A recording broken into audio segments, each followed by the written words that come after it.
Hey everybody, what's going on? I am Gregg Sussman, joined today by Jim Sonis of FanDuel, taking a look at this week on the PGA Tour. What's happening, Jim? It's all good, Greg. Pretty interesting setup these next couple of weeks here for PGA because they're going to Muirfield Village for both this week and next week for two separate events. So we'll have some interesting data to work with for next week. For this week, we can look back at past events at the Memorial Tournament as they get set for the first and only, I believe, Workday Charity Open. So it should be a pretty fun couple of weeks here in the PGA. So I'm excited. How are you doing?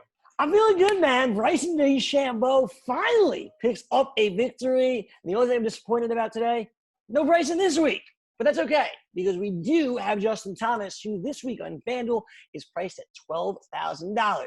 Justin Thomas is your guy as your highest priced player. How come?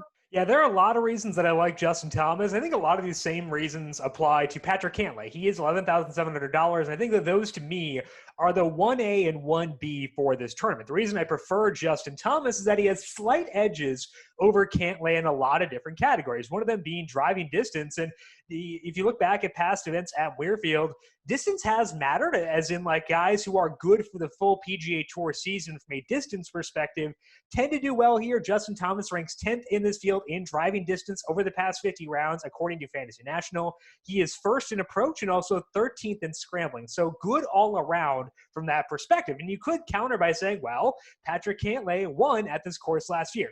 Justin Thomas hasn't been too bad at this course either. Missed the cut last year, but 8th the year before that, 4th back in 2017. So he has course knowledge and good course history, even if he was not the winner last year, as Cantlay was. Bentgrass is the worst putting surface for Justin Thomas, but he's still roughly an average putter there. And I think that you can de-emphasize putting a bit for this event as well. So I do like Cantlay quite a bit, and Cantlay is tempting. I think you could justify potentially jamming in both these guys. But if I had to pick one, I'd probably go Justin Thomas at $12,000. The approach a little bit better, distance a little bit better, and he has equal course history to Patrick Cantlay. So give me Justin Thomas by a hair over Cantlay at the top.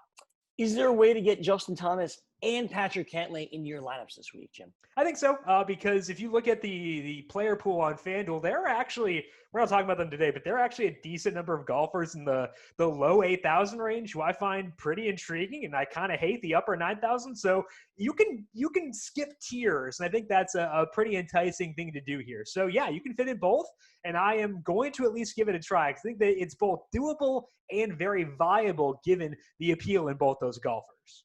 Cantlay and Justin Thomas, the two clearest high-priced players for Jim on this week's slate. You got Justin Thomas as his favorite by a nose at $12,000, but putting in both of them, it's doable. We'll see if it's worth a shot to you this weekend. If you want to get a little bit cheaper than Patrick Cantlay and Justin Thomas, you can get to Victor Hovland, who's $10,900 on FanDuel. Hovland, obviously, participating a lot. He's been around that leaderboard quite a bit. You saw it last week. But Hovland in your lineup here this week at $10,900. Yeah, Greg, we talk about Victor Hovland a lot. And when we discuss him, we always talk about the ball striking. We always say the ball striking is great. I just wish he could make a putt. But I kind of think that we shouldn't just assume Victor Hovland is going to be a bad putter this weekend, because if you look at the very small sample on Victor Hovland's career, he actually has been kind of okay when putting on bent grass. Now, I'm not going to go out of my way to say, okay, you target Victor Hovland whenever he's on bent grass, but being okay in a small sample is better than being terrible in a small sample. So I think that's a positive for Victor Hovland. And as mentioned, the ball striking is going to be elite. If you look at the 4 events he has played since the end of the COVID-19 layoff, he has gained at least 5.7 strokes tee to green in all 4 events. He has gained at least 9.6 tee to green in 2 straight, and he's been at the top of the leaderboard in that category for consecutive events. Hasn't gotten a top 10 since the end of the COVID-19 layoff because of the bad putting, but if he can get that putting to just be kind of normal this weekend and pair it with his usual ball striking, Hovland will pay off very easily at $10,900. You could pair him with a guy like Justin Thomas or Patrick Cantlay, or you could go with a bit more balance of a lineup and have a guy like Xander Schauffele be your most expensive golfer, then pair with Victor Hovland. If you do that, you are avoiding those weird tiers that we don't like below $9,000.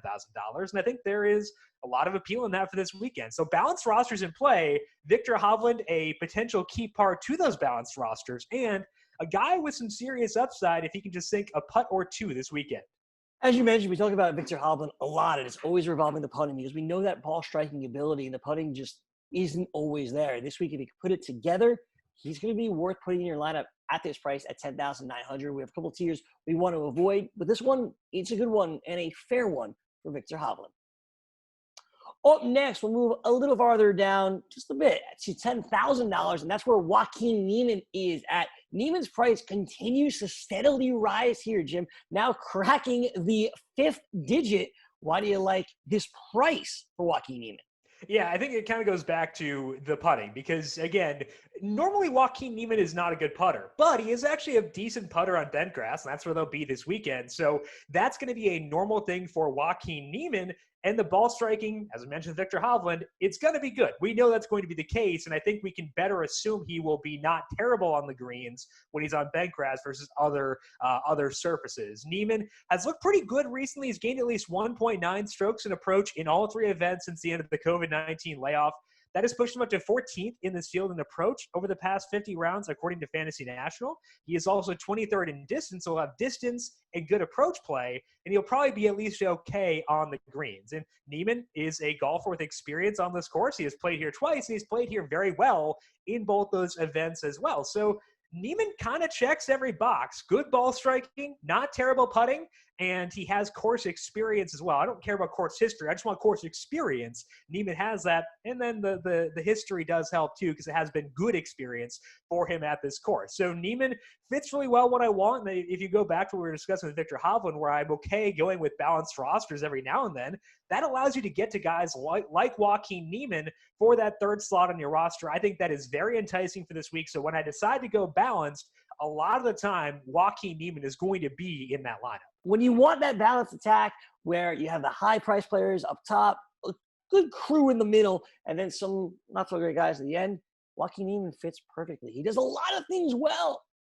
just not all that much really well, although the ball striking obviously is there. We'll see if Joaquin Nieman can put it all together this weekend. Up next, Corey Connors at $9,200. We haven't talked about Corey Connors in a few weeks. I feel like the only time we've talked about him since COVID, the COVID break was over, was that first tournament. And now we're back with Corey Connors at $9,200. Why is Connors all of a sudden appearing back in our lineups here? Yeah, we kind of need to go at Connors in events where we can de-emphasize putting a bit because he's a disaster. He's a complete disaster, and that's going to be the case this weekend. I am going in assuming Corey Connors will lose a couple of strokes putting, but the ball striking is so good that he may be able to make up for that. So I can justify him at $9,200, and it's not his worst putting surface, so at least there is that. But the big reason we can go to Connors here is that he is still a stud on his approach. He has gained at least 2.4 strokes in approach in all 3 events since the resumption of play, and that is despite missing the cut in one of those events. So he played just 2 rounds, still gained 2.4 strokes in approach. He's been above 3 in the other 2 events. If you look at those 2 events where he did make the cut, Connors finished 21st and 19th, and he has enough distance where he will grade out well, at least for me, for this course as well. So he's $9,200. You have to take on those concerns for sure with Corey Connors because he could lose 6 strokes putting for this weekend. That is a major detriment, but I think the upside is there. If he can just be okay, he can definitely get you a top 20, top 10 type finish for $9,200. Corey Connors, Joel Damon, both kind of in that similar mold. Harold Varner III as well, all here in the low 9,000s. I like this range a lot more than the upper 9,000s, so I'd much rather live here than forcing with the guys just below Joaquin Nieman. But among those guys with the good ball striking and the bad putting, I put Connors at the top of my list. Again, when it's about the ball striking, you have Corey Connors. He's good. Putting, not really. We do this a lot here on the Hurry Up, where we find the ball strikers. The guys will get you a lot of FanDuel points until they get to the green, where we'll let you down. And we only are looking for a few putts to go our way. Hopefully, Corey Connors can make that happen for us this weekend. Let's go even cheaper. Let's go under $9,000. Not all the way to the low 8,000s, but the high 8,000s, $8,700 specifically. And that's where Emiliano Grillo comes to mind here. Grillo at $8,700. First time since the COVID break, we've gone with Grillo, who was somebody that consistently earlier in the season we were going with. How come Grillo's back on our radar now, Jim? He's very similar to Joaquin Nieman, where you can specifically target him on bent grass greens because Nieman and Grillo are bad putters on most surfaces, but bent grass is the one area where they're actually not that bad. It's very much the best surface for Grillo. He's actually a plus putter on bent grass, where he is actively negative on most other surfaces. So that's a good thing. And he is also in that same mold you were talking about, where we expect him to get the ball on the green in an efficient manner. And we're looking at Grillo here. He ranks 4th in this field in approach over the past 50 rounds, according to Fantasy National. He gained 4.7 strokes in approach at the Travelers just a couple weeks ago. So he's looked good since the end of the COVID-19 layoff with those second and third shots, and that's a good thing. Now, Grillo is not as long off the tee as most of the other guys we've discussed here so far today, but not a wet noodle. He's 89th in distance. He is 11th in fairways gained. So even though he's not going to bomb it, he'll be okay, and he'll put it on the fairway at least, which is a good thing if he's not going to go super long. So Grillo, I think because we're going back to bent grass, because he's $8,700, should be a decent bet to make the cut at a not so high salary. That's not always the case. If you look at Grillo's player card, you're going to see a lot of missed cuts on there, but I think it's a different situation when he's on a putting surface like this. So just kind of hoping that the ball striking stays where it is and he can do his usual stuff on bent grass, because if Grillo does that, he's a pretty good bet to pay off at just $8,700. Finally, talking about someone that can actually putt the ball well, and that is exactly what Emiliano Grillo is. As you said, comparable to Joaquin Nieman. Back on our radar here, we get Grillo and Nieman in our lineups. Grillo, $8,700. You're getting a really well-priced golfer here for under $9,000, and I think it's worth it. One last golfer to bring up today on the show, he's $8,600. I think it's a really good price tag for Brendan Steele, who has come up on the leaderboard as of late. Steele, $8,600. I think is a good spot for him and a good price, Jim. Yeah, I think that when we're looking at Brendan Steele, I would de-emphasize the recent good finishes. He was 6th pretty recently. That was fueled by putting, and shocker, Greg, Brendan Steele's not a good putter. I know this will surprise you to hear that, but he's not a good putter.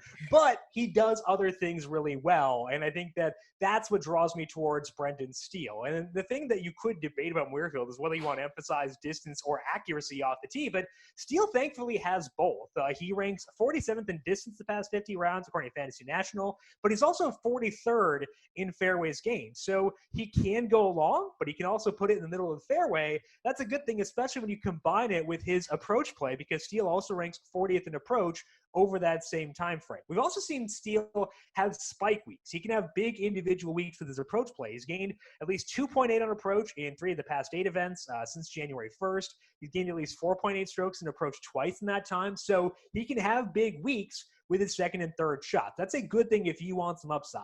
I'd probably try to avoid Steele for cash games. I honestly think for cash games, there is some incentive to spend all the way down for guys like Sebastian Munoz. I don't mind Cameron Tringali. I think that they are in play as super low dollar cash game plays. But for tournaments, I do want that upside. Steele possesses that because of the spike weeks he can have with his approach play and because he can win both with accuracy and with distance off the tee. So Steele, $8,600. He's got good win odds over at FanDuel Sportsbook, which means the upside is there. So as long as you're not going here in a cash game roster, I do think Steele is someone I am willing to target for a tournament. Certainly not a surprise that he's not a good putter and that he could have some individual success. Like you said, he finished 6th a couple of weeks back based on that putter. Fine. It wasn't the week that we're used to with Brendan Steele because he putted so well. Maybe we'll get that this weekend here. We've seen him have some success. If you want to pay up to this number, he's worth it. You want to go down to some of the other players that you mentioned, you can do that too. But I really like Brendan Steele. I think this is a really good price for him as well. That's going to do it for us here on the FanDuel Hurry Up. Jim, it has been fun. And it's the first of 2 weeks where we got, like you said, the same course to talk about. But there's going to be a couple of different players next week, I think. Yeah, it's going to be a different field. They're going to change up the course a little bit, and it'll be a good spot to buy low on golfers who may not do well this weekend. So I think it'll be a fun week for DFS next week. Looking forward to it. Hopefully, we're not buying low on the same guys we use this weekend because I'd prefer they just have success this week instead. It'll make the research easier for you, my friend. Yeah. And maybe, just maybe next week, we might even see Tiger Woods make his post-COVID hurry-up debut. We'll see. For Jim Sonis, I'm Gregg Sussman. Thanks so much for watching. Enjoy the tournament. And stay safe, everybody.